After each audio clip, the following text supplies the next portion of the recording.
Hey everyone, my name is James and welcome back to Chippy Gaming. So about 4 years ago, I made a series of 2 videos talking about all of the unobtainable or removed items that could be found within Terraria's game files.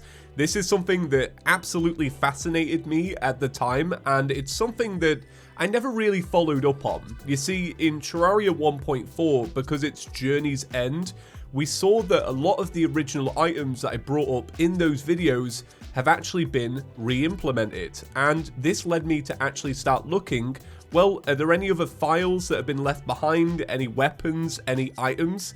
And it turns out there's actually quite a few, and that's what I want to talk about today.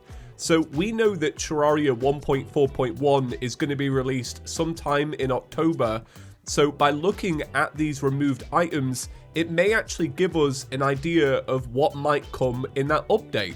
But then again, it might not. So before we jump into that, I do want to do a follow-up and actually talk about every single item that was once unobtainable or removed that we now have in 1.4. So starting off, one of the most infamous unobtainable items was actually Red's Potion, and if you decided to drink it in an older version of Terraria, you would be deemed unworthy and receive the poisoned effect: on fire, slow, broken armor, darkness, bleeding, weak, suffocation, cursed, confusion, and silenced, and then eventually you would just die. Well, in modern Terraria, it's now actually obtainable, and depending on how you get it, changes the effects of the potion. First off, if you get it in the anniversary seed, that's the one that's 05162020, you still get all of those effects, and they actually last for 1 to 3 hours. However, if you decide to get one of these on the For the Worthy seed, when the player drinks it, they'll actually gain 3 random positive buffs, and you'll have those buffs for half an hour. So moving on from that, the second most infamous removed item was actually the Zappinator. It was first introduced before the original version of Terraria was released, and it was believed to be a developer's item so that they could run through the game and test everything and not actually have to worry about enemies. Now, it was rumored for a really long time that the Zappinator was removed from the game out of fears of being potentially sued by Nintendo. Well, we actually got 2 new versions of the Zappinator in 1.4, a pre-hard mode variant, which is the grey variant, and then a hard mode variant called the Orange Zappinator. Both of them are pretty chaotic. They have a random selection of projectile patterns that they can fire, and these are actually really neat additions to the final update. So in 1.4, we got a bunch of new foods, but one that you actually can't consume and can place down is the Slice of Cake. It gives the Sugar Rush buff, and for a long time, this was actually unobtainable. It was first introduced in 1.3.2, and for a while, we never knew if we would get it, but now we do, and it's actually really cool. It's a really good buff, to be honest. So we all know that pickaxe versus drill gang is a serious debate in the Terraria community, and for a while, drills were officially on the losing side, as Luminite drills were hidden in the game files. Well, in 1.4, you can now decide if you want to be Luminite pickaxe gang or Luminite drill gang. So these were actually introduced finally. And then finally, the thing that I was most excited about to see in 1.4 was actually the Chattering Teeth Bomb. This has been in the game files for a couple of years now, and in my original video at the very end, I spoke about the fact that these would fit really well with Terraria, and I really hoped we would see them. So these actually spawn in from clowns during a blood moon in hard mode, and they're really scary. Seriously, because you can hardly see them because they're small, they surprise you quite easily, and I've been killed by them quite a few times since the update's released. Right, so that sums up every single unobtainable item that's now been reintroduced. So let's take a little look at some of the ones that are now currently in the game files that have been discovered since Journey's End. Alright, so let's start off with the least interesting, and also one that I can confidently say probably won't be coming up in the next update, and that is the apple pie slice. And honestly, right now, I could eat one of those. So the apple pie slice was found in the game files. Here is what it looks like. And it is what it says. It's a slice of apple pie, and you would assume that what it's meant to do is to just give you some minor buffs, kind of like all of the other food items that we have in Terraria.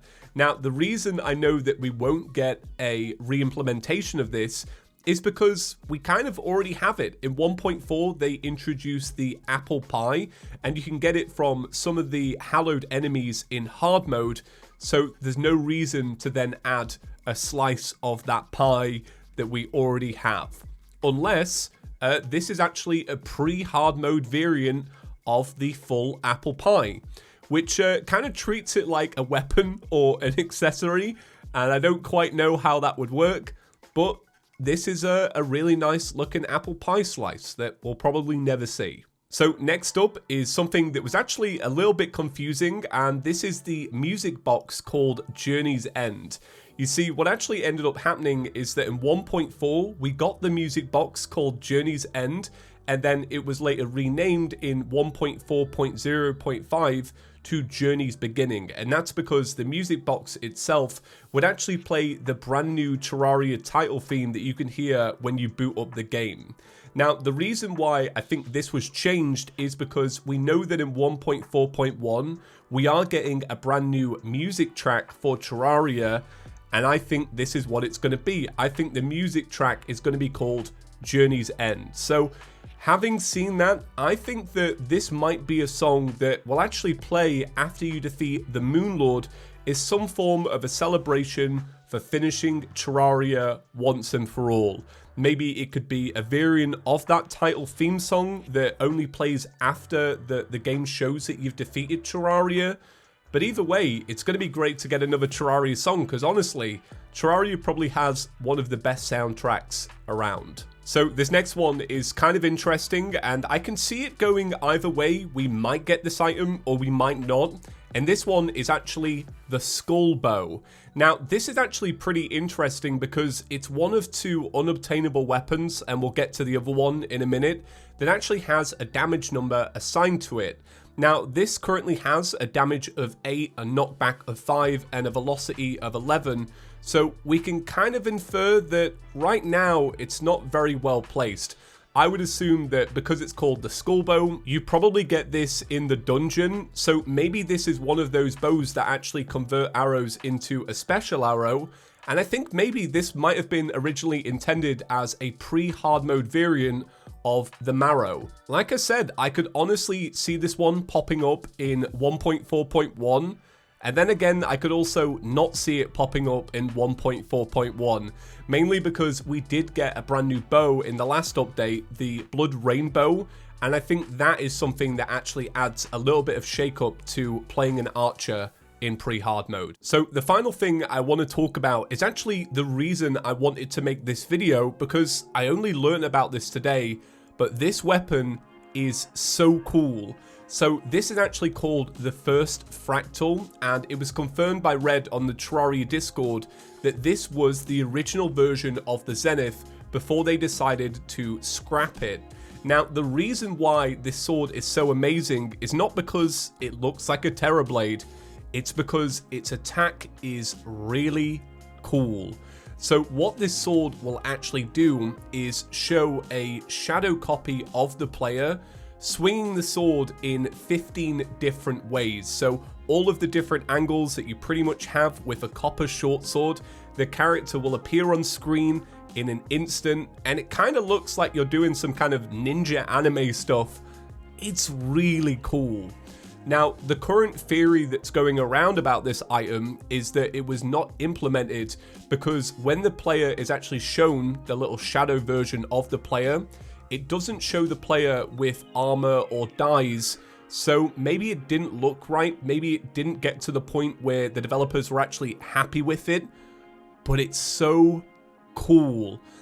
I'm serious, we need to see some kind of version of this reintroduced into Terraria. It's just too good to miss now that we know it's there. This is the kind of weapon that I hope that a mod developer will pick up and find something new to do with it, or to introduce it in a way that actually looks right. But so far, this thing is really awesome. I love the Zenith, don't get me wrong, But if you were to compare the two, I think I actually prefer this one. But then again, you know, the Zenith is actually really good. Alright, so that recaps everything that was once unobtainable and reintroduced, and all of the current items that are currently unobtainable in Terraria. So leave me a comment down below. Which items do you think might come back in 1.4.1, and what item has you the most excited? Alright, give the video a big fat thumbs up if you enjoyed it. If you're new around here, maybe consider clicking the subscribe button. Here on Chippy Gaming, we talk Terraria, and recently we've been talking about Minecraft and Stardew Valley. So if that sounds like the thing for you, hit the subscribe button. You won't be disappointed. Alright, have a fantastic day, everyone. Thank you so much for watching, and I'll see you in the next one. Peace.